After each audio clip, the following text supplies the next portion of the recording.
Twisted Tales.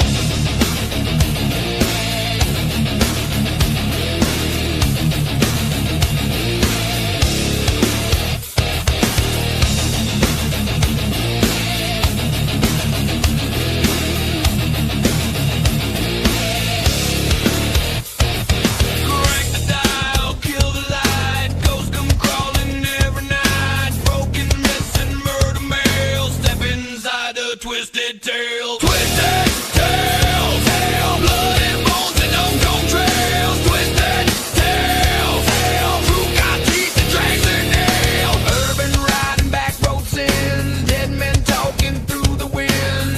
Cursed objects, killer law. Once you hear it, you want more. No fairy dust, no happy end, just how the nightmare really went. Turn it up, don't ask why. This ain't stories, this is true to life. Twisted Tales. Good evening, everybody. This is Jeremy, and welcome to another fantastic edition of Twisted Tales. You know, Wicked Wednesdays on the All Access Network. And tonight I bring to you a guy who pretty much has done it all. He is the historically haunted everything, vodcaster, paranormal explorer. The list goes on and on. Please bring to me Mr. Adam Began. How we doing, man? What's up, Jeremy? Hey, buddy. How's it going, man? What's up, old friend? I've been friends with you and talking to you for gotta be fucking 6, 7, 8 years now, man. How are you? Yes, it is, brother. Yes, it is, man. Hey, you know what? Thank you very much for coming on the show tonight, brother. I know that it's very interesting because I just got this thing going a few months ago, and I've been I was looking for, hey, Christine, how you doing, man? It's what a hell of an evening, and I've been watching your show, Historically Haunted Vodcast, for a while now. You know, you've had a lot of really awesome guests on over the years, and I figured what a better person to bring on in the first coming months of the show, and you're definitely here, man. So thank you very much. Proud of you, man. You've come a long way. I mean, you've always been doing your thing, supporting everyone, and for you to step out and do this, it's time for people to support you. So thanks for having me. I love the intro, love the music. Yeah, I love you, and of course, the missus. Mr. and Mrs. Cotter. So yeah, man, we just saw you for you guys did your wedding renewal at the main Paracon, right? Yes, we did. Oh yeah. That was an awesome event. To be honest with you. We did some speaking, we did some talking, we did a bunch of good stuff, bunch of great people. So yeah, man, thank you for having me on your show. Long story short, I appreciate it, man, and I'm proud of you. Thanks for having me on. Thank you, brother. Can't wait for this year's main Paracon too. It's gonna be another great year. You know. Yes. So let's cut to the chase. For anybody on this show who has never really got a chance to know you, how did you get involved in the paranormal in the first place, bro? So I guess long story short, well, that's never short with me. I'm a talker. It's all good, brother. We got that. When I was very, very young, I grew up in Lisbon, Maine, right by Lewiston, Maine. I guess people know Lewiston more than Lisbon. It's really a smaller town, Lisbon. So I went to growing up, but like 1988 or so. I was probably about 9. I'm dating myself now, but my grandfather passed, my mom's father, and his spirit came to me like the night after he passed, I believe, or the night he passed, and walked me to the fridge to get something to drink. Told me to take care of Mama, and he loved me. Walked me back to bed, and that was it. And I didn't say much. I was so young, and of course, years go by, and I find out my sister, who's younger than me, my aunt saw her that very night. Or the night after, because she came down from California to stay on the couch. She saw my sister looking up at the ceiling going, okay, Papa, okay, I will, love you too. So I'm like, oh shit. So then I told my story because I didn't want to get, as a kid, you don't want to say they end up in a nut house, you know what I mean? So I kept it to myself for years. But when I heard my sister say it, I revealed my story. I said, holy shit. So we both saw my grandfather's spirit the same night, basically. A couple years later, about a year or so later, my mom is watching TV and my stepfather went hunting and she's watching Stephen King's The Shining. And I never seen anything like it. And she told me I'd go to the same high school as him. The guy that wrote this book, he wrote this movie, he went to Lisbon High School, same high school as me. And that's a fact in Maine.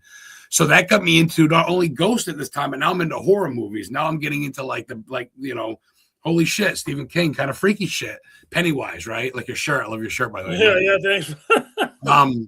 So then a couple years later, I was about 15 or so in Lewiston. My dad's dad, he was dying. We went to go see him on his deathbed, and he actually died right in front of me, like flatline, like not like in the movies when your eyes just close, like vomited, twitching, his eyes were going. And I'm at 14 witnessing his soul leave his body. So between a real death And not just cats either. I'm talking human, like a real death in front of me, a ghost in front of me, watching my mom try to get my grandfather's casket at the funeral, learning about Stephen King, all this shit before I'm even 18.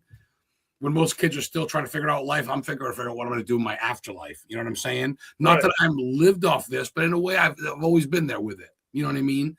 So fast forward a couple of years later, and I'm living in Casco with my mom, helping take care of my mom, and she ends up passing away right before COVID. So I lost my shit. I went homeless. I ended up losing my job, and Corona came and everything. So I was homeless, living in an RV. But I got bequeathed my mom's car, a Ford Fusion. And I'm sure you remember this or not, but for those listening that don't know, I was in a head-on collision in the car, and I believe I passed away for almost a minute or so because I was woke up in the ambulance getting revived with them standing above me with paddles and shit. My clothes ripped off. And I think my mom told me to get out. I remember my mom telling me, get out, my boy, out of the car. And I remember telling Heather, my girlfriend, my wallet's in my car and my airbags are orange. And I don't remember any of that. We go to find the car in the junkyard like a week after me going to the hospital, and my wallet was in the car, and the airbags are fucking orange, not white. So I don't know, man. I mean, like I said, is it a coincidence? Maybe not. I mean, people do this for fun and for money and for fame. And I just do it because I want to know if I get to talk to my grandfather again. Do I get to see my mom again? When I died, will I be on the other side? Because I don't remember shit. So as much as it's fun to do tours and podcasts and talk about ghosts and all that shit, it legit is really hits close to me for home. I'm not saying that for everybody else, but with me, man, I'm like, fuck, like what, you know. So it's been around, man, and it's more than just a click. It's more than just Halloween. As you know, Halloween for people like us is all year round. So heavy metal, horror movies, and just ghosty stuff, and of course history. That's my life. I don't have time for video games or for. I barely watch. I watch a lot of movies. I do because I talk to a lot of actors and actresses, and I try to do research. But other than that, dude, I'm always, as you know, I just went to Bangor this past weekend to go see where the mill was, the Ironworks mill that in Derry, the show Derry, Welcome to Derry, the Ironworks mill blew up. Yeah. This mill didn't blow up, but it was built at the same time as Ironworks in Bangor, where Stephen King lives. So the passion outweighs the fame. Absolutely, brother. What's up, Russ Stiver? What's up? Checking in. Russ I know Russ. Shout out to Russ. I know he's battling some medical issues tonight, and my thoughts and prayers are with you, brother, while you're going through all that stuff tonight. Absolutely, man. Hope everything goes well. Absolutely. You know, and I agree with you, Adam, on the flip as far as hopefully get a chance to see my parents again, because when I lost my mom to cancer in 2007, and when I lost my dad to strokes about 2 years ago, a little bit less than 2 years ago, and you always sit there going, everything you've learned through the paranormal and communicating with spirits and being able to do all the communicating, you're hoping that someday, if you actually join that, you hopefully will meet up with them on the afterlife, and who knows what the next chapter looks like. Yeah. From the historically Gilchrist County Jail. I've had Henry Lee on. What's up? Henry was a guest of mine about 2 years ago or so. He's at the Gilchrist County Jail in Florida. He talked to me live from there. I've been with him for a while on Facebook. What's up, Henry? But that's the way it is, and that's what's kept me going. Like my mom got me into the love of music. She got me into Black Sabbath when I was young. She got me into ghosts. What's up, Nate LL? What's up, brother, man? Another podcaster on the network. So it's like I said, obviously it's fun. I love the movies. I love Edgar Allan Poe and Vincent Price and of course Stephen King. But it's the real shit too. Like you said, I want to know, man. Is it all for naught? What's up, Henry? Is it all for naught? Is it like? I'm not saying I'm atheist, because I'm very much like I believe in a spiritual thing, because there's no way we're here for no reason. But I definitely want to make sure that there's no memory, there's no brain. So these ghosts just our energy, which they are, but there's no link to the brain. So would my mom recognize me in the afterlife? That's shit like that no one's really tapped on that I want to know. Sure, there's a heaven, but is my mom going to go, Adam? Or is this going to be just a bouncy orb that could be fucking whoever? I don't, you know what I mean? So, I think that's stuff like that keeps me going. And with the history side of things, of course, it drives me too, because I think that helps dive into the answers of shit. Because people have been trying for years, so I want to play with you. No, that's definitely true. I agree with you wholeheartedly with that. I want to play with you. I always go to the Pet Cemetery. I want to play with you. It's diving into the metaphysical side of all that. I was just doing a show earlier yesterday with fellow podcaster Christina Bloom, on her paramedic. Yes, I saw that 9:30 a.m. yesterday, right? Yeah, around that time, and we were talking about how different timelines and the ghosts. And I mean, we've both encountered spirits who are intelligent, and we hope that when we go to the other side, or whatever our soul takes for the next journey after we leave this physical being, that it ends up turning into something more, and that we're intelligent and we can see our loved ones like we've always been thought we were going to do. We think that everybody's sitting down there staring at us from up above or whatnot. And or is it like people think too, where we go on different levels? Some people think there's levels. I'm on plane level 5. Like there's an old movie, I forget what it was, from the 80s, where the guy goes to heaven and there's a bus doing tours and they're all wearing stuff, and he goes to a cafeteria and the guy's like, "You wouldn't like that. What level are you?" He's like, "I'm level 1." He goes, "Yeah, you wouldn't like that. That's for level 6." And he's like, "What do you mean? It's like food. It looks weird, but only people on level 6 or higher in heaven can enjoy it. Other ones don't." And then the other people say, "You come back." People say, "This is my 3rd life. I've been reborn 4 times." So is that a real fucking thing? Is purgatory real? There's so many answers. I love the Amityville house and the Conjuring house, but there's so much beyond the Conjuring house and Lizzie Borden house, guys. Wake the fuck up. There really is. Look all around you. Living in Maine, dude, there is fucking shit left to right of me. I've seen shit. There's hitchhiking brides, there's killer clowns, there's fucking Wendigo, there's floating witches, there's UFOs. There's so much. And that's what I try to do, is explore every possibility. I go to lakes, dude, and I'm looking for mermaids. I'm looking for sea monsters and shit. Everybody else looking for ducks and shit. Get swimming. I'm looking for fucking. Where's that big head brontosaurus? What's up, Raven? Yeah, I hear you. So when you first got involved in the paranormal, as far as like investigating, what was the first place you actually investigated? Like, what was your first investigation? I don't think anybody's ever fucking asked me that. I got questions, brother. That's a good one. Do you want to? Okay, can I ask you? Can I answer your question with a question? Do you want to say like investigated like on my own just to go look, or with actual equipment and a team and shit? How about both? Okay, I love that. I'd say first for me would probably be I was always cemetery hunting. Always loved cemeteries. I was in the local paper in the Lewis and Son Journal for helping. Well, a guy came one time and saw me and my buddy propping up tombstones with sticks, trying to get them fixing them. And I was like 10 years old. He goes, "More people break them. You're trying to fix them." And I made the paper for fixing gravestones. So I got to go cemeteries. My first one was the Lisbon Cemetery. I remember seeing it. It looked beautiful to me. But it's not really investigated. As far as investigated by myself or with a friend, I'd say, or just to do something with like that would probably be like the Shiloh, which is an old church in Durham by where Stephen King grew up. He grew up on Roundabout Pond Road. Okay. There's a big church there, and it says the way, the truth, and it's a big gold crown in the middle of fucking nowhere, and there's a cemetery at the front of it, and people come out of there with pitchforks. We used to go walking around there at night trying to find out shit. I heard there's a satanic cult there or something. So Shiloh Chapel in Durham by Lisbon for unofficial, but for official, oh boy, I gotta say it would probably be I think the Oliver House in Marlborough, Massachusetts. You ever heard of that? John Middleborough, yeah. Middleborough, that's what Benjamin. What's up, Samaya? What's up, Enchantress? Client of mine. I do historically haunted booking. I represent people. I've mellowed out in that. I don't do it as much, but I do book and promote people. She's one of my clients as well as Thomas Patrick. So Samaya, what's up, girl? Appreciate you checking in. So I'd say that was probably one of them. Maybe not my first, but I'd say that's one of the first ones I remember. Remember Benjamin Franklin found notes of treason in the closet upstairs, and it started the Civil War or the American Revolution and shit, because the guy from the British owned it. Out back, there's a big Native American burial ground, right? My girlfriend Heather, she got a tick on her tit out there smoking a joint with me. Yeah, the guy hung himself there next to it too, right? There's orbs up there, was slaves in the basement. It was using the Underground Railroad. So yeah, Oliver House, man, that's a big one. I've actually seen a puckwudgie on the back there, and you saw it right in Massachusetts. Wow! Yeah, if you go to that backyard, how the multi-level backyard with all the hedges and things that go around like a corn maze, like a small shining maze. It's not that big. It's almost like a maze that goes up to the woods by the river. No way. Go down, there's like a little gate in the back there, but I was looking over the first level of hedges, and there was like a head following me back and forth across the top of the hedges. And in order for it to see me eye to eye, I think it had to be at least 7+ feet tall.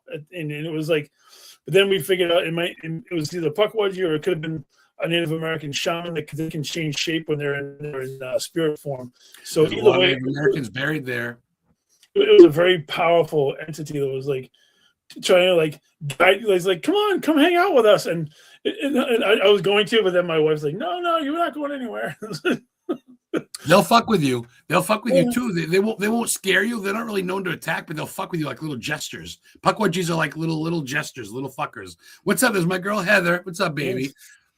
She's at her house right now. I'm up north Maine by Stephen King. She's down south by Old Orchard.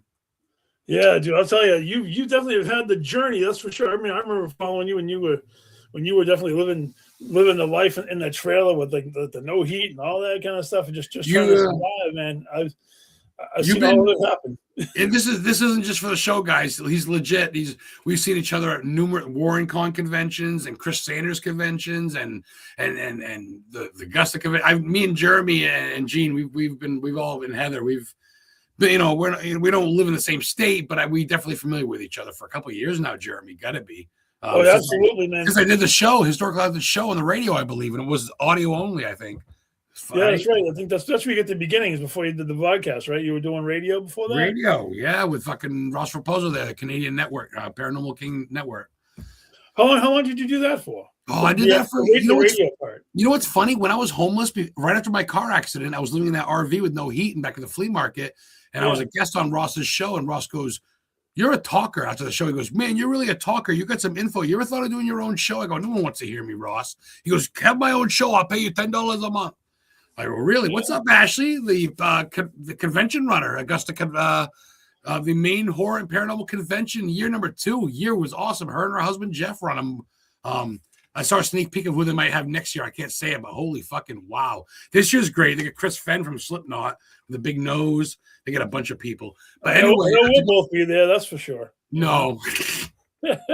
Danny will be with his hearse. There's a hearse show there. Yeah. I'm gonna be up front with my truck with tours and stuff, talking about my tours.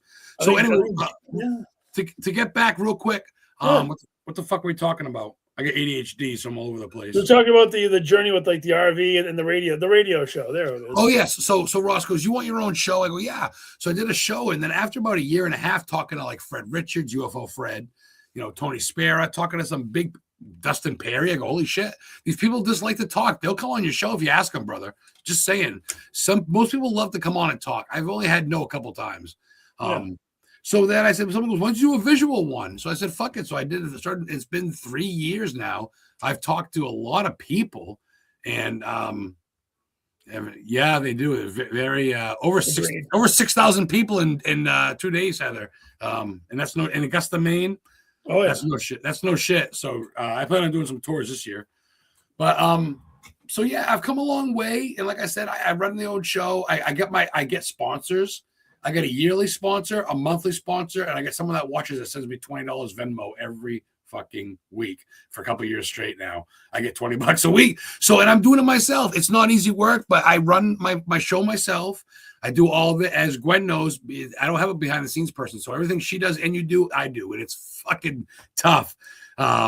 Like my guest canceled just now for tomorrow, but I've already got a replacement because I'm good at talking.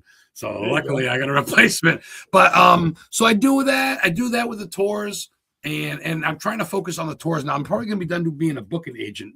I want to stick to my tours. That's really growing for me. I found so many spots, Jeremy, up here. I got to bring you so many. Gene was talking about it at some point when we get a chance. We actually wanted to do I was going to talk to you about the tour thing with the Stephen King. That was on my list of crazy ass questions that I had written down anyway, because I always prepare myself just in case. I use them sometimes I don't. It all depends how the conversation flows. I figure we don't really need questions. We're just free balling the damn conversation anyway. I love you. You know what's up. You know I'm a talker. I'm not trying to steal your show. I'm not a guest of Super Lot. I've only been a guest, honestly, on your network, it seems like. Like Nate, like I'm on a Nate show. I was on Raven and Chris's show a couple weeks ago. But most people don't ask me. I do talk a lot, but it's better than dead air, I guess. I don't know. I love it, dude. Trust me, I really do, because I'm a talker too. Obviously, you know that. So it's easy with two talkers to come on and just be here and just have a good time, So amen, brother. Where have you? Just give me a couple. Like, where have been a couple of your favorite investigations? Like, not just cemeteries, but actually like locations. Where were a couple of your favorite haunted locations that you've actually gone to? I went to I don't know if you're familiar with Virginia, Radford, Virginia. I went to I just had it in my head. St. Albans Sanatorium. Okay, I've heard of St. Albans. Yeah, sounds like a Metallica song. But I went there with Reverend Jay, and we spent the night until, well, not the night, but we spent like midnight until about 2 a.m. in the morgue downstairs. So to spend midnight witching hour in a morgue with a reverend at a haunted sanatorium is bucket list shit. You know what I'm saying? That's awesome. So we had 2 days there with Eric Knapp and his old ladies. We had a hotel that night, and we saw a lot of stuff in Virginia, man. We really made the most of it. But I'd say for as far as haunted locations, Radford, Virginia, St. Albans, Hillview Manor in, what is that? Pennsylvania, not Castle Rock. I always say that. It's not Castle Rock.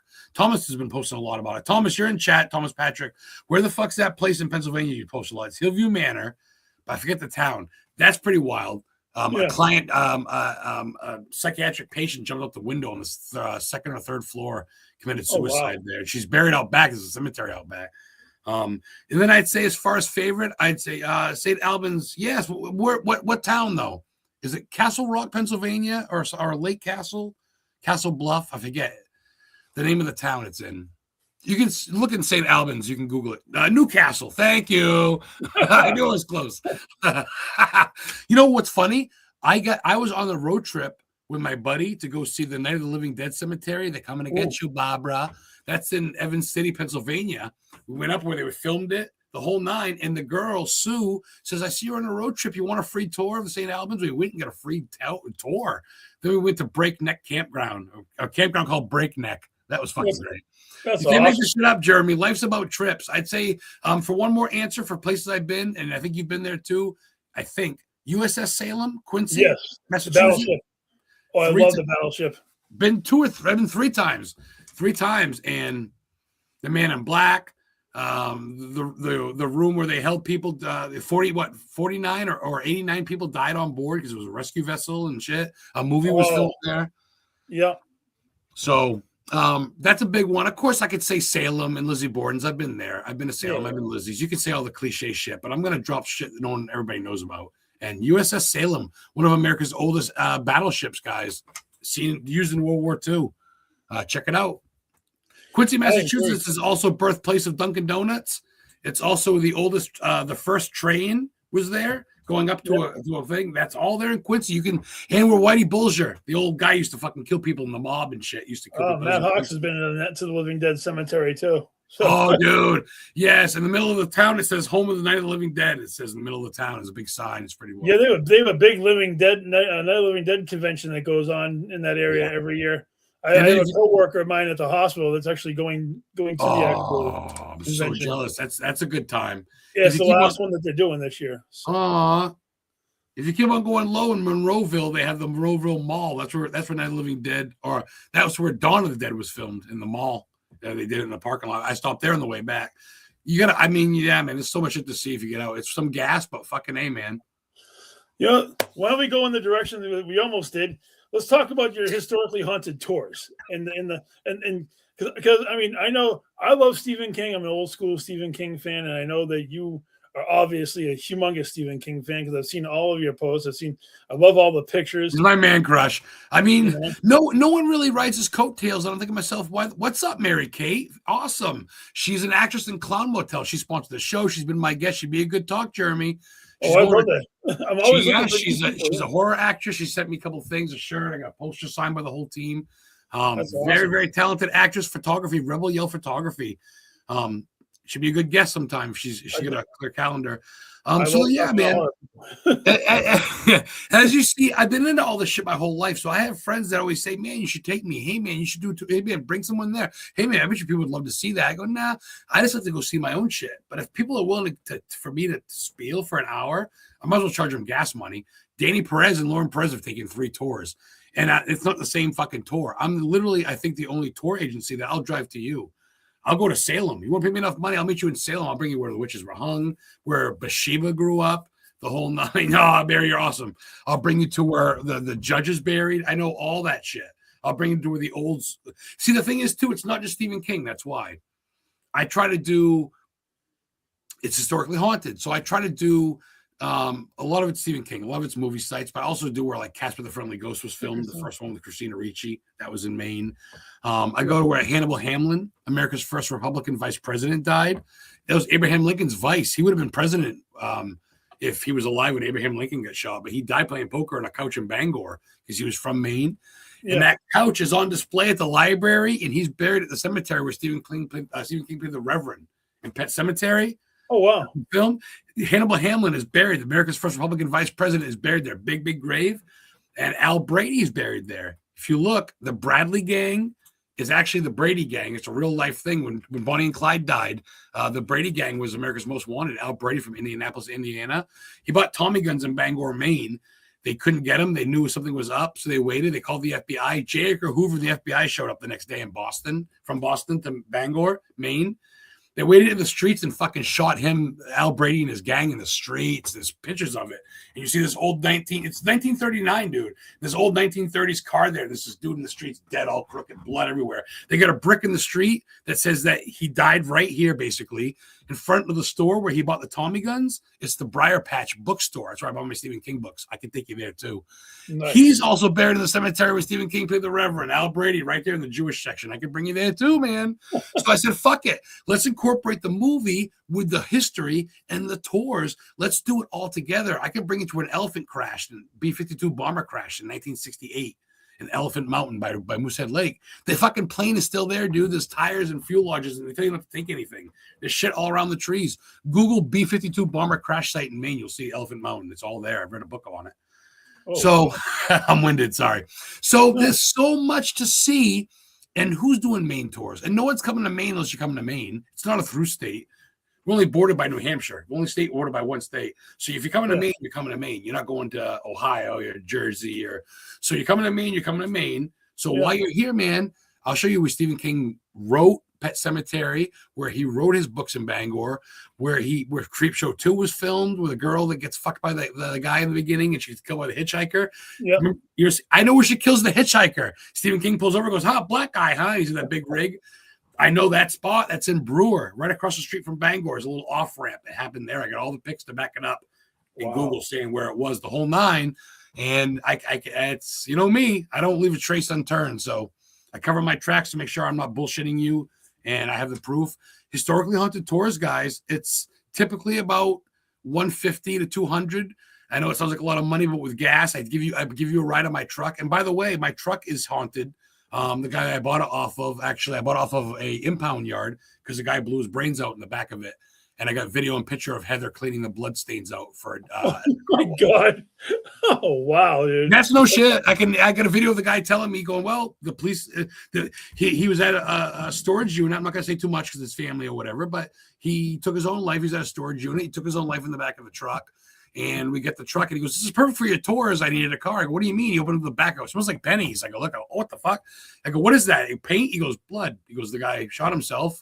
He left everything in the car. His Red Sox hat, his glasses, his ID. I got everything in a car. Danny's got some stuff. I gave some stuff to the Radicals to bless, but I've kept some stuff because it's his truck, man. He's got everything detailed, dude. The thing's in 2003. He's got everything detailed, every oil change, everything in a whole binder. He's the first owner. I'm the second owner. So you will get a tour in a truck where there was a suicide and is blessed. It's not super haunted. That's been saged.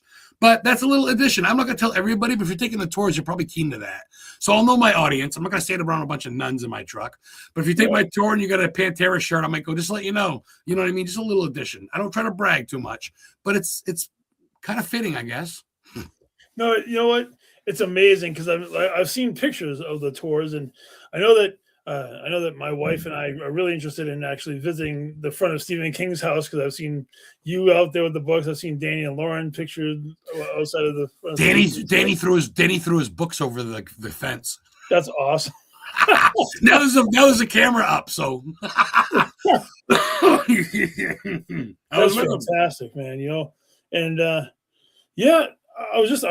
amazed at all of the different areas that you cover, and you actually show the movie scene, and then you show when you guys actually go there, and I appreciate that. So you're not BSing anybody because I've seen all of this, and you know. I put a lot in the comments because I know someone's going to go in the comments and go, well, how do you know? And then they go to the comments and they see the pictures. And they go, oh, Well, that's how he knows. Because all my comments pictures are all the pictures of lining up or pictures of I've seen on Google saying this is the town. This happened here. This happened here. Because, you know, people are naysayers, man. No one wants to fucking believe shit. And I get it. You're going to be skeptical if you're going to spend $150. But legit, man, it'll be a good time. I'm very informative. And depends on where you want to go. Like where the kid got killed, Gage got killed in Pet Cemetery. I know where that house is in Maine. It's in Hancock, named after the president, Hancock. And the house is still yellow with trim. And I've been there, and I could see the lake out back where the picnic table was, and they run through the field, the kids chasing the kite. The field's the same, the house is the same. It matches up to a fucking T. Dirt driveway, you name it. I can bring you there for the right price. That might be a little bit more expensive, but there's certain spots where I can. A Storm of the Century, Bonanson, come on in. That was in Maine. Southwest Harbor, I've been there. I've been to the part where they all go. It's a bed and breakfast. There's a big. Don't get me started. You pay the money, you take the ride. But I'll tell you, it's fucking worth it, man. And then I'm getting guests on. James Blanchard, who played Henry Bowers, was my guest. Sent me an autograph picture. Awesome. I had fucking Marlon Taylor on. I have all these people that want to come to Maine and take the tour of the movie that they played in. So fuck me. You know what? And then I met Stephen King. Last year I met Joe Hill 2 years ago, his son. And then I met Steve and I told him I went to the same high school as you. He said, not now. And I took a picture of him.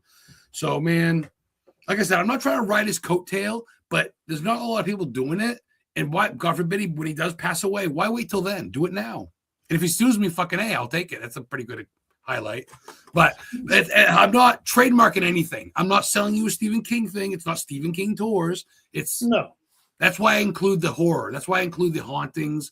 I'll bring you to where Bradford, Maine, above Augusta. It's a small town. You ever heard of that? Probably not. John Curtis invented chewing gum there. The first person to make spruce gum in 1893. Spruce chewing gum. Look it up. That was in Bradford, Maine. I could bring you there. It's not a big thing, but it's kind of neat to look back and go, I was at the birthplace of chewing gum. You know, it's kind of neat. So, yeah. Didn't you work with the guy that was actually driving the Peterbilt that kills the kid in Pet Cemetery? He sponsored my podcast for 2 years. He gave me $2,000 checks. I had him framed for a while on my wall. I actually was his booking agent. I got him to a show in Bangor. They did a Pet Cemetery reunion. I found the original truck. The original truck in the dashboard says this Peterbilt was used in Stephen King's 1988 Pet Cemetery, the Red Orinco truck. We talked them into fucking. I'm not getting excited, but I talked them into trademarking the name Orinco. That was Heather's idea, and then I got him into Bangor, and then he goes, "I don't need you anymore." And fucking dude never he cut me out, and I got him everything. I got him again. I go, what? I got him in the truck into Bangor. I didn't get a dime out of it. They told me don't bother going. They won't let you in. I go, what? So that was my first person to book, being a booking agent, and I've kind of cut back since, but he kind of screwed me over. I had an Orinco hat. I had a Donnie Green hat. I threw it all away. I had a signed thing. I said, fuck you, dude. I got his autograph still on Pet Cemetery because he is the driver, but yeah. I didn't mean to bring it up. I had seen the picture earlier, so I thought I don't mind putting it out there because he's signed with someone else. Someone goes, come meet the Orinco driver, and I wanted to message him going, careful. Live and learn, but at the same time, dude, I have a YouTube video of me with him in his personal truck driving by where he killed that kid Gage in Pet Cemetery. Right. We met, and it's the first time he's been there since the movie because he was born and raised in Maine. He was a gas jockey at a local truck stop. He had his trucking license, and he told me the whole fucking story. What's up, Morgan girl? Spent the night at Bear and Breakfast with her in Salem 1 year. So we did a lot of cool shit. I went all the way to Easton, Maine, which is by New Brunswick, Canada. We're talking way the fuck up there. Yep. And you take this place called the Airline, they call it. It's like 14 miles of straight, and you just go by woods. It's nothing. But the guy owns the truck, and I get to sit, and I got pictures with it on my page. I got a YouTube video of me with the Orinco sign. I get to sit inside where this thing was. I get to touch the grill. I get to go in the box where it says this was used in the film, the whole nine. So I got a picture and a video of that. I got the guy into the show. He goes, I don't know. I never thought this would leave the town. I go, dude, people would love to see this truck. So I got him to go to Bangor, dude, and he made a killing. But they cut me out because there's no paperwork. So I lived and learned, but I got to see some cool shit. So no, whatever, man. Life's a garden. You know what I'm saying? So life's a garden. Dig it. A little Joe Dirt there for you. I knew you'd know it. Life's a garden. Yeah. Dig it. I get it. If it's a cheesy horror movie or if it's some kind of crazy ass comedy, I'm sure I've seen it one way or the other. That's it. Horror movies and comedies are hand in hand, brother. So it's cool, man. Karma's a bitch.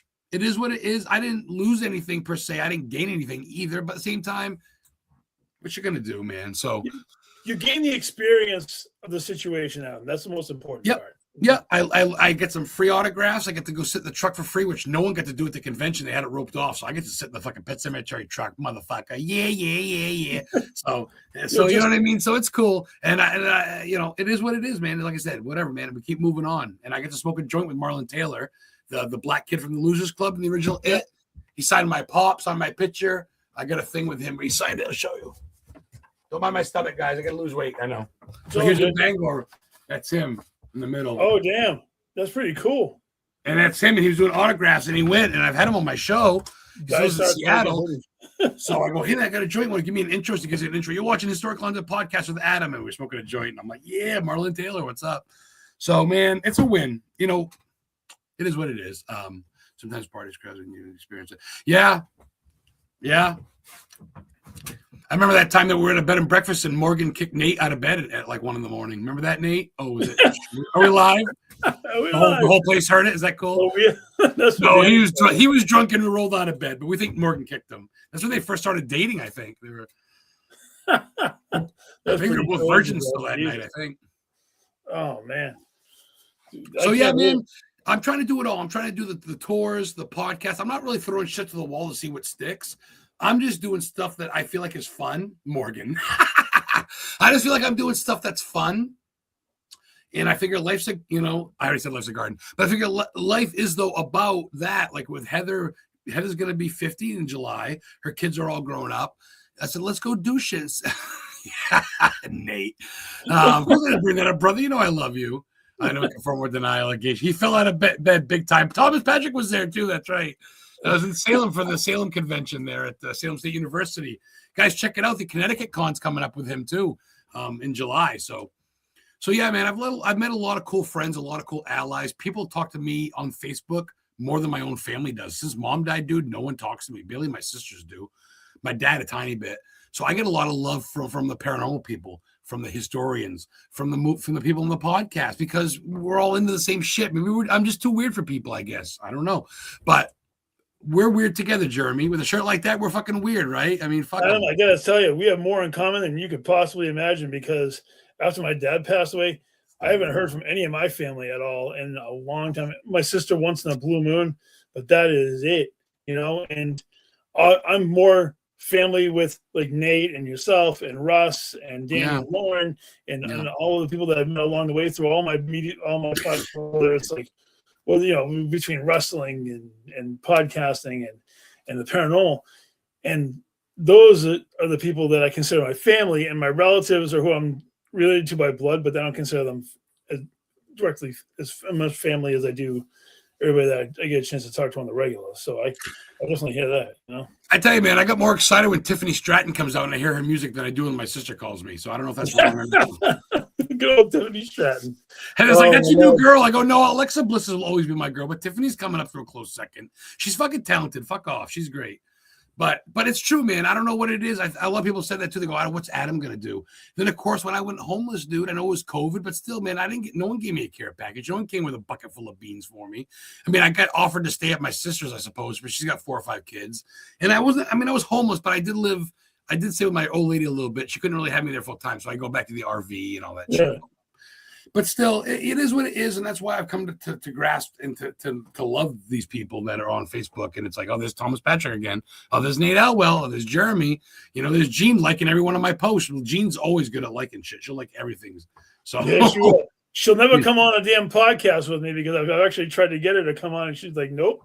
I will like your stuff. I'll occasionally watch, but she will never. She'll never. She won't come on. Say hi. I think that too. Like I left work. Like I said, I'm not going to tell people where I work. It's between you and me. But I did start a new job this week, and my old job, people are messaging me, oh, it's not the same without you. I can't believe you're gone. And it's funny, these people that you just see at work or work with that don't really know you like your family does, but they know you more. Does that make sense? Like, these people see me at my worst. I see my family. It's like, hey guys, happy Thanksgiving. But I see these people. I'm like, oh, what's up? Having a bad day. They see you when you're down. You know what I mean? Jean is awesome, and kudos to her. She just got accepted into into going back to school. She's going to be becoming an LPN. So, it's going to be another big journey for her. And I give her all the credit in the world for that, because going back to school at any age for anything is a daunting task. I wouldn't do it. I couldn't do it. So kudos. Congratulations, Gene. That's awesome. Yeah, it is awesome. I love her for that, And so seeing you're a huge Stephen King fan, I'm gonna throw this question to you guys. I was thinking about it earlier. Your top 5 Stephen King movies. Oh, you bastard. Yep. No, see, if it's funny, no one really asked me. They'll ask me like what my favorite, like they'll say, "Well, what do you like for But like a top 5. That I love top 5s. Let me think. Okay. You said I got questions. That's for sure. I can hit you with stuff that nobody else hits you with. So that's good. Hit me with your best shot. All right. We'll start with number 5. Number 5. It's one that no one really talks about. And of course, I just had it in my head and I lost it. I can see it in my head. Fuck. The one where he's hitchhiking. The one where the kid's hitchhiking back in Maine and he keeps getting picked up. It's on Tubi. It's free. It's not a big one.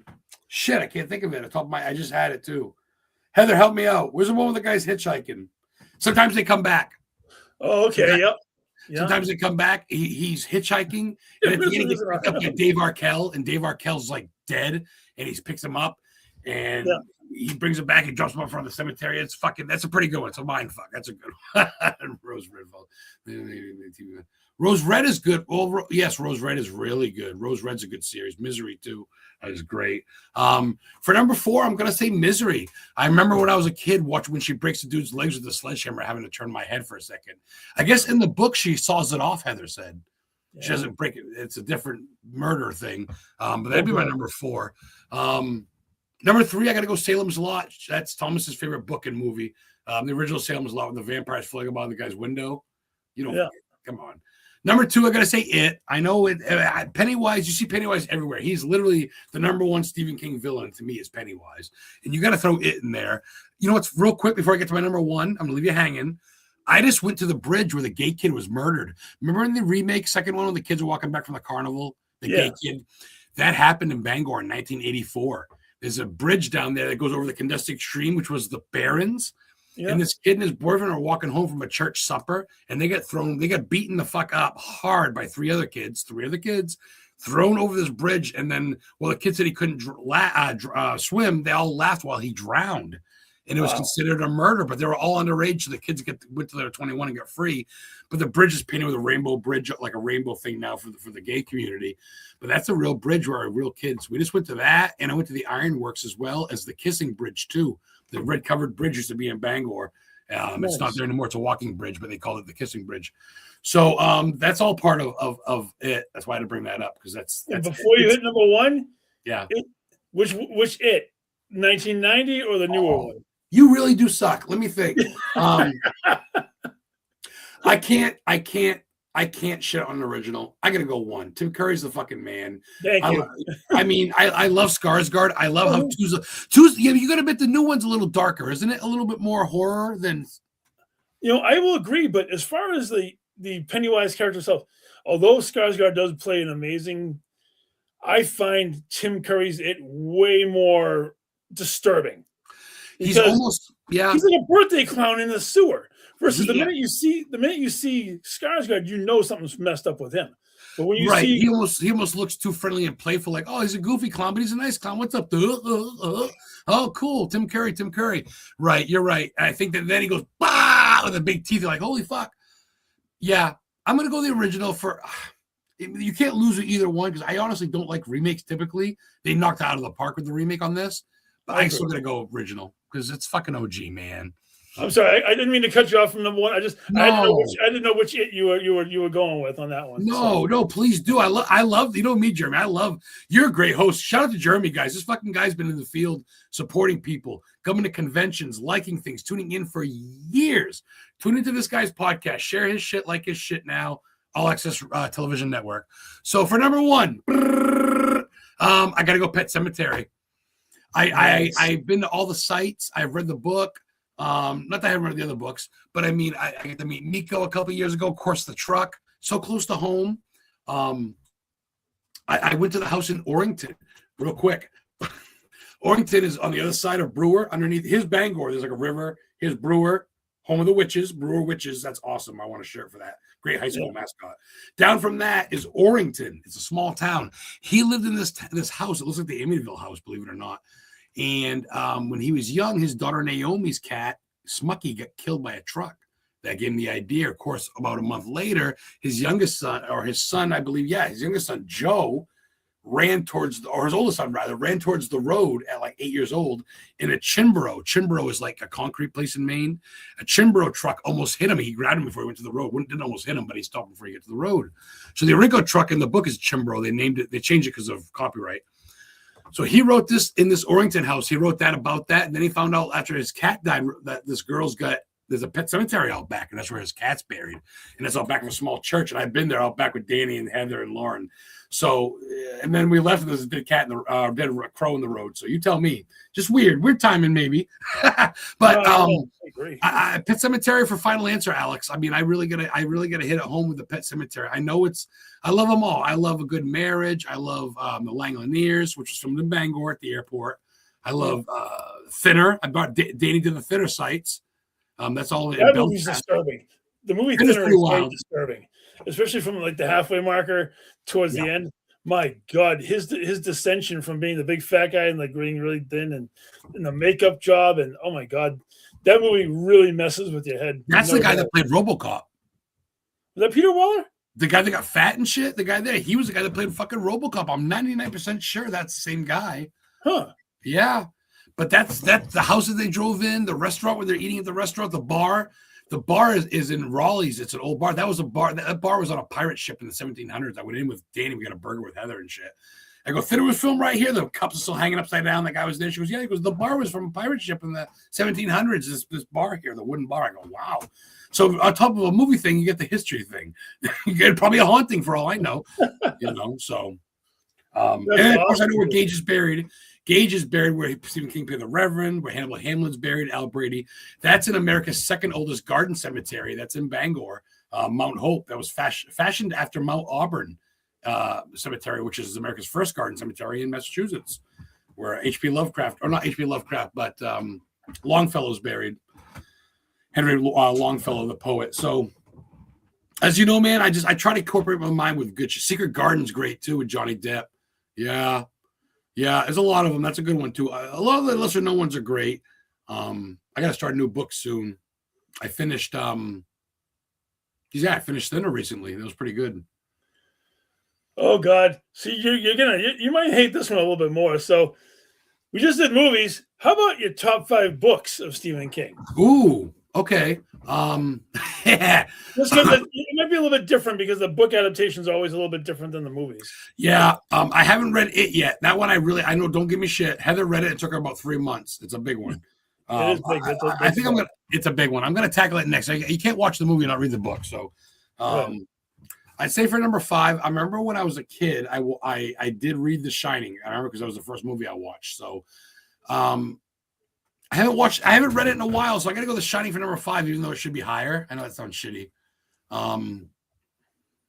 Thinner is over it. I say Thinner is number 4 because I just finished it and it's fresh in my mind, and it reminds me of the movie in a lot of ways. Number three would be probably a Good Marriage. Have you heard of A Good Marriage? No, I don't think I have.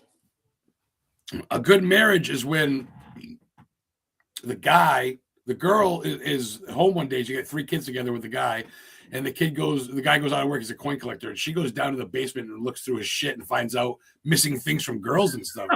Oh, that's good. I guarantee you Morgan told him that, because Morgan would bust my balls too. But no, that's good. Wait, Adam knows how. Thanks a lot, Nate. Appreciate you, brother. You fucking dick. So, I'd say number 3 is that one. That one's a good one. The girl, so the girl finds out her husband's a serial killer, and she's like, "Oh shit!" There's a movie about it too. And she goes, basically like, stop doing this stuff. And he says he will. Then she finds out there's more people dying, so she ends up pushing him off the fucking stairs, the balcony, and kills him. And this detective guy that was researching the case knows he was a killer, knows she killed him, but lets it go because he's an asshole. And yeah. So it's A Good Marriage is called, but it's pretty brutal. I mean, after like 25 years of marriage, she finds out he's a serial killer. And he's like, well, what are you gonna do? Tell the kids? They're not gonna believe you never knew, honey. You're gonna be an accomplice. Just I'll stop. And she's like, killing female. She gave her earrings from one of the girls she killed and everything. It's like, holy fuck. Wow. So number two would probably be number two. I read recently too. What the fuck book is that? I just read it not too long ago. I bust the balls of those I like. That's true. She didn't talk to me at all. She would, if she didn't like me at all, she wouldn't even be on here. So gotcha, Morgan. Like a Nate. Number two would be, I just had it in my head. It's a red book. Oh, you got me with questions I can't think. It's good. Hold on, give me a second. It's That's good. Is it The Good Wife? Or did I just say that? You just mentioned A Good Marriage. Oh, Good Marriage. Okay. No, this one's about a girl and a husband going to the woods to have sex. He handcuffs her to the bed and gets ready to bone her, and then he has a heart attack. So she's handcuffed to the bed in the middle of nowhere, no cell phone, while her dead husband's on the floor. And the door's wide open, so wolves come in and like a zombie and ghost and a random person. It's just really, really what the fuck is the name of that? I can see it right now. Heather, help me out. What's the name of that? Gerald's Game. I think Gerald's Game. Yes, because his name's Gerald. And he handcuffs her to the bedroom. And the picture of the book is it's a bedpost with handcuffs dangling by themselves. Because at the end, she breaks her wrist off. I don't want to give it away, but she breaks her wrist off to pull it through. You stumped Adam. Shut up, Heather. Gerald's Game. Yes, I was right. Gerald's Game. Thank you, brother. Yeah. This Matt Hawks guy knows his shit. Yes, he does. And of course, number one, I gotta say Pet Sematary, man, because the book is pretty wild. Never read it, but a lot of mentions that Tom Gordon's book. Yeah, Tom Gordon. Tom Gordon book is good. This is The Girl Who Loved Tom Gordon. I have that. I got a whole collection in my room. Pet Sematary, if you read the book or not, but in the book, Judd's wife dies, not the maid. Like the wife's alive. So the funeral and stuff's for her. And a lot of places in the book it talks about their school that they go to. It's the actual elementary school in Bangor that Joe Hill and Owen Hill and Naomi King, rather, they all went to school at. It's right next to Stephen King's house. It's the same elementary school to verbatim. I got a picture of it in front of it. Oh, wow. And then they mentioned the funeral home where they hold the services where she gets the funeral. And that's a funeral home in Bangor. And I got a picture in front. I can't think of the name off the top of my head, but I got a picture of it. I think Murphy's. I got a picture of that with a card on my Stephen King wall. Can I show you my wall real quick? Is that cool? Yeah, please. Well, here's my room here with my autographs I get from guests. Oh, wow, people dude. I've got Sarah French. I got I met Bob Marley from Boondock Saints. There's Mary Kate that you talked about earlier. Yeah. Some of my Stephen King shit. All right, so this is my collection. Dude. Adam reads. I know how to read. I read comic book. Okay. So this is my King collection. It's getting bigger, but Hansel and Gretel's a good one. It's his version of Hansel and Gretel.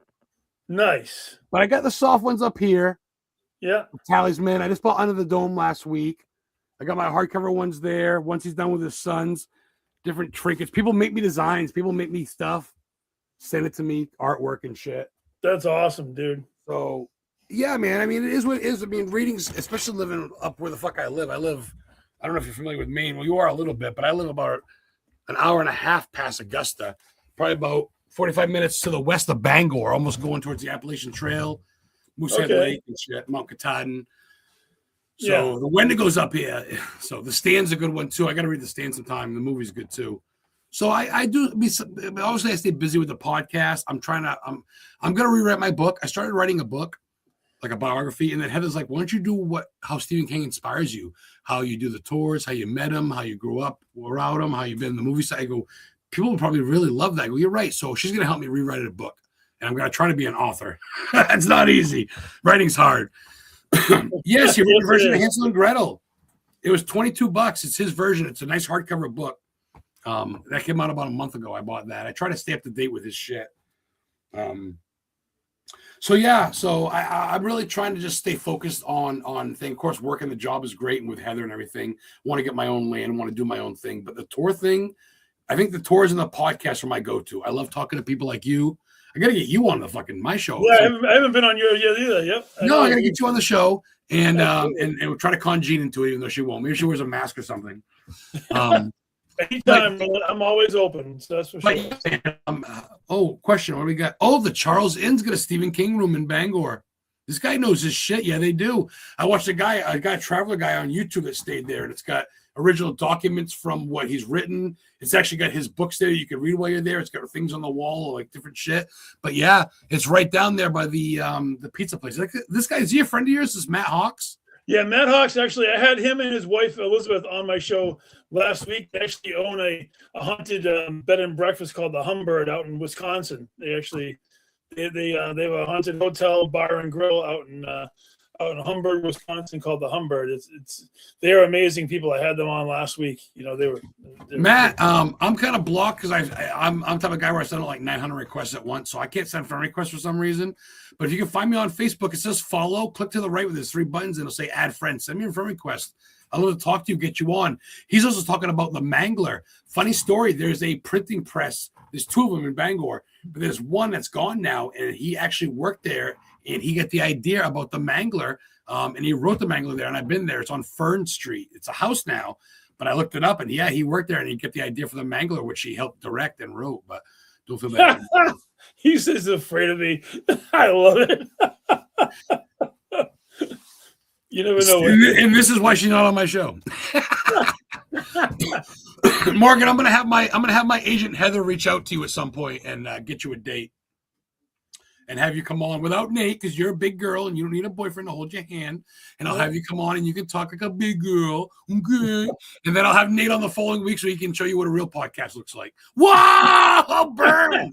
Yeah, brother, I'm available. You know, I'd be anytime you want, man. I'm always open. So I try to book about 2 months ahead, but I got some in June and July. I'm starting my new season. I try to go 50 episodes before I go to another season. So season 7 is going to start.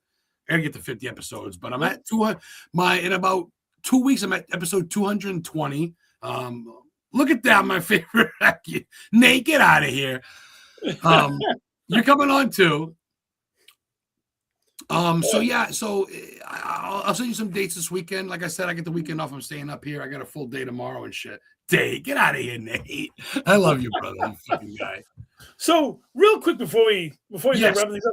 Is it true that I see it? You were actually a singer for a heavy metal band? Did I actually see? Did you actually sing it in a metal band? I like that you shared that picture of me on stage with my Alistair Black shirt on. Yeah, Culling the Herd, man. I've always loved metal. As from the beginning of time, I've loved rock. I'm a diehard, brother, since the 1980s. So you can. My mom got me into the Monkees and the Beatles, and then of course Sabbath, and then Steppenwolf, and then AC/DC, and then I'm growing to Guns N' Roses, Metallica. Next thing you know, I'm in Pantera. Then I'm into fucking Slipknot and Manson. Then I'm getting off that shit and getting into deep shit like fucking Lorna Shore and Suicide Silence, like heavy shit. Okay, yeah.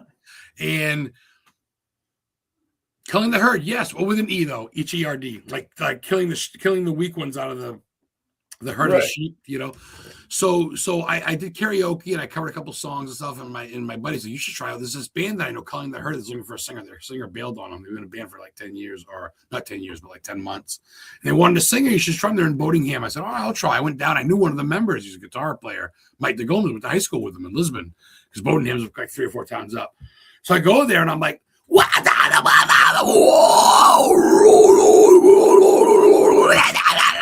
I can keep going, dude. I can do it because I don't smoke butts. I smoke weed, but my energy, my lungs, I can just keep fucking. I'll say myself and you know me, I'm very. So they go, holy shit. They go, you want to sing? And I'm like, yeah. And they, oh, okay, yeah. So I said, well, we get 10 songs. We don't have the lyrics for them. The guy wrote them or whatever. They're kind of his. Or you want to rewrite them? So I rewrote 10 songs. I got a song called Return of Lord Vigo, a little Ghostbusters nod.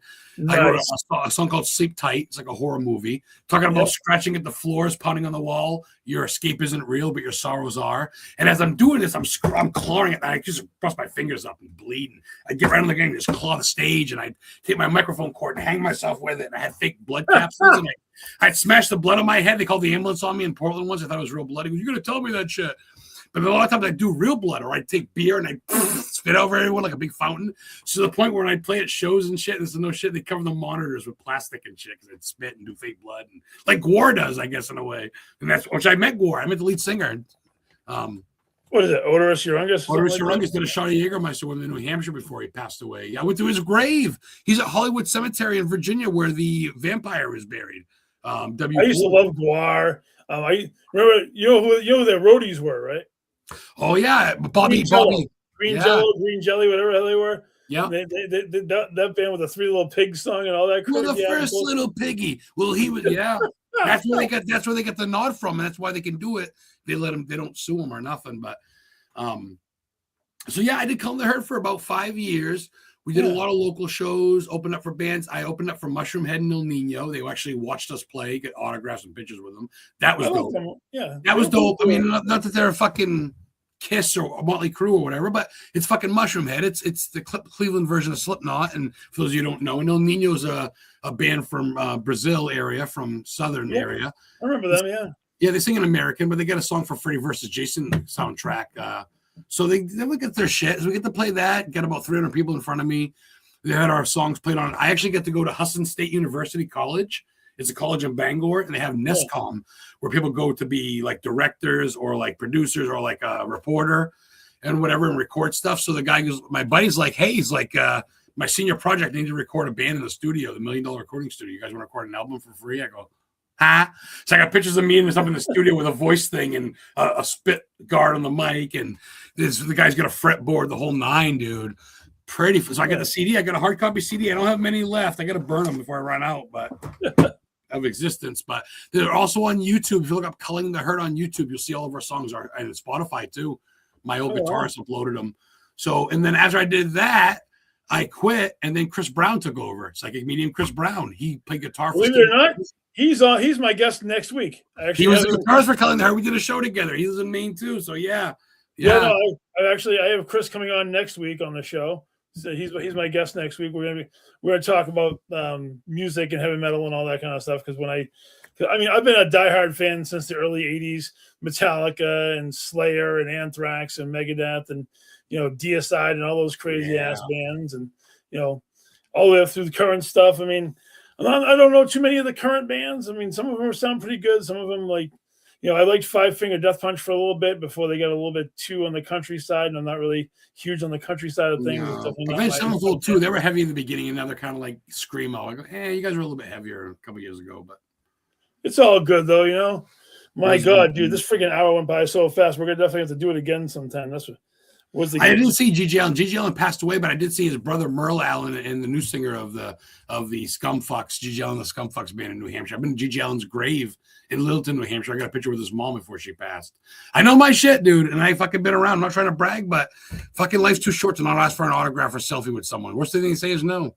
I agree with you, dude. Everything from Ronda Rousey to Rob Zombie to I met a lot of my heroes. I met Stephen King, Yellow Wolf. So I'm almost there. I'll take it. That is awesome, brother. You know what?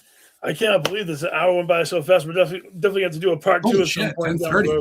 Wow. Yeah. Time flies when you're having fun and two people know what the fuck they're talking about. So next time we'll talk another hour on my show, okay? Oh, yeah, definitely. So before we leave, I always do this with all my guests. I do the Mount Rushmore of horror characters, but I want you to exclude Stephen King characters from it. Non-Stephen King Mount Rushmore of horror characters. That's 4, right? Yes, it is. I got to go. I mean, you can't start a horror collection without Freddy Krueger. Supposedly based on the Night Killer, supposedly based on a real thing and shit like that. Got to go Freddy Krueger. Got to go Freddy Krueger. Number 4, number 3 rather. I got to go Mike Myers, the original Mike Myers. I mean, I know he's human, but the fact of his psychology, he's basically a serial killer with a mask. Got to go with that. What's up, Gene? Number 2, Hellraiser. People don't talk about Pinhead enough. That fucking guy tears are a waste of good suffering, man. He would literally drink your blood like soup. That's a crazy motherfucker. And number 1, who I was on for Halloween for about 9 years in a row, and I met 3 of the people that portrayed him. Jason Voorhees, the number 1 and only. Gotta love the hockey mask killer. He's better with the mask. I wore the mask on with Heather once in a while. That is awesome, man. Oh, check it out real quick. I won a condom contest when I was playing in a band. I won a Freddy Krueger gloves, real metal. Dude, that is sick. One of them was taped together. I got to weld it. But yeah, it really works. You put your fingers in there. It really works. Wow, brother. That is fantastic. About 8 pounds. Wow, man. Hey, All right, listen, man, great show. thank you very much for coming on the show tonight, Adam. Twisted Tales with Jeremy fucking Cotter, guys. Check it This out. has been an amazing, amazing day. For Adam, this is Jeremy. Thank you very much for coming on Twisted Tales, and we'll see you next week. Go ahead and take us home.